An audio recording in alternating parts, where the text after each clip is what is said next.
Täällä sytkärit heiluu. Joo, siis tästä tulee oikein tämmönen nostalgia-viikko. Nostalgia on in tällä viikolla. Ruotsalaiset osaa. Mun mielestä siinä oli ihan valtavalla ammattitaidolla tehty sovitus ja äänitys ja kaikki oli niin kuin semmoisella uskomattomalla tavalla kohdallaan. Asia, mikä mua vähän niin kuin ehkä huolestutti niissä semmoisissa jaksoissa, missä tämä sovitus oli niin kuin harvempi, missä oli just pelkkää selloa ja jotain cembaloa tai jotain tämmöistä, niin se lauluraita kuulosti mun mielestä vähän siltä, niin kuin siellä olisi käytetty autotune-tietokoneohjelmaa, joka virittää lauletut äänet tai soitetut äänet absoluuttisen puhtaiksi. Ja siis sehän on niin kuin äärettömän yleinen tapa nykyään. Sitä tehdään oikeastaan melkein kaikkiin levyihin, mutta siinä vaiheessa, kun se...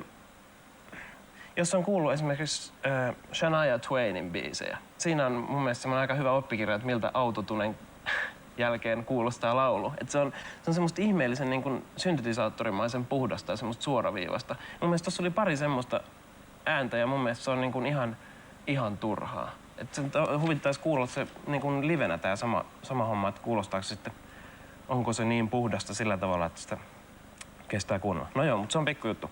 Siis ihan mukava biisi ja tyylikäs video ja voi vaan niinku kuvitella, miten valtavia värähtelyjä tää saa aikaan länsinaapurin musiikkia kuuntelevassa väestössä. Niin, mielenkiintoista. Autotune on siellä muodissa Ruotsissa. Se on tämän viikon in muuten. Se on myös out samaan aikaan. Se on myös out. In yt. Niin, just mä annan tällekin 8 pistettä, hyvä. Eeva.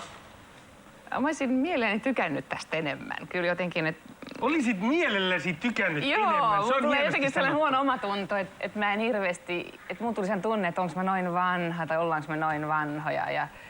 Ja minä muistan, kun hän voitti Waterloo-kappaleen. Siis aivan, siis, että odotukset mun mielestä oli aika suuria kuitenkin. Ja munkin mielestä tässä oli niin kuin hienon kuulosta ja kaunista ja tosi niin kuin amerikkalaista filmitaustamusaa tai jotain, mutta että oli niin kuin liian sliipattu ja tässä on liian vähän kuitenkaan mitään oikeeta.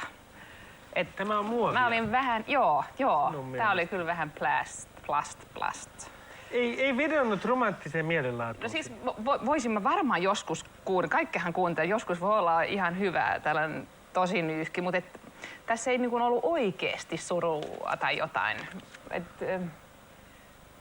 Mä tykkäsin Friidan edellisestä paljon enemmän ja mä olisin toivonut, että tässä olisi ollut jotenkin enemmän omaperäistä. Niin, sinä dikkaat hänen entistä bändikaveriaan enemmän. Paljonko tulee pisteitä? Mä itse asiassa ajattelin antaa vain...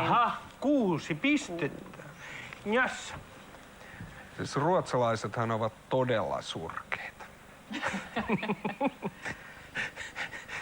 Ne on semmoisia hengettömiä tyyppejä, jotka tulee Suomeen opettelemaan sitä, että miltä oikeasti pitäisi tuntua. Ja sitten niillä on hienot studiot, joissa ne tekee tällaista näin. Käyttää siellä koneita ja muutenkin valehtelee ihmisille, että jotain muka tunnelmaa. Ja marsipaani vaan pursua. Joo, ainoa hyvä asia sieltä oli se, että kun ABBA tuli, niin ne näytti kerrankin siltä, miltä ruotsalaiset oikeasti näyttää. Eli täysin pelleiltä. Eli niinku, ne oli pukeutunut tarkoituksellisesti.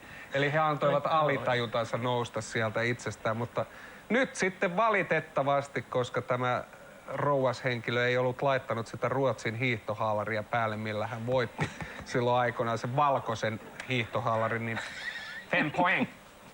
Mielenkiintoista ja Jari. Valkoinen hiihtohaalari niin on edelleen, mutta siinä on merkit, sponsorit vaihtunut. Se ei varmaan voinut käyttää sitä vanhaa. Ei voinut. Tuli mieleen, kun tämä biisi alkoi, että no nythän kaikki minun nuoruuteni kappaleet tulee. Appahan oli siihenkin aikaan hyvä ja on varmaan edelleenkin, jos on suostu soittaa porukassa. Lauluäänihän oli aivan loistava, mä suorastaan ihastuin siihen, mutta sitten Pekka pilasi sen homman. Niin. Nyt on paineet sulla se ei nyt ollutkaan. Miten mä nyt perustelisin tätä? Hei, Jari. Anteeksi. Joo, ei se mitään.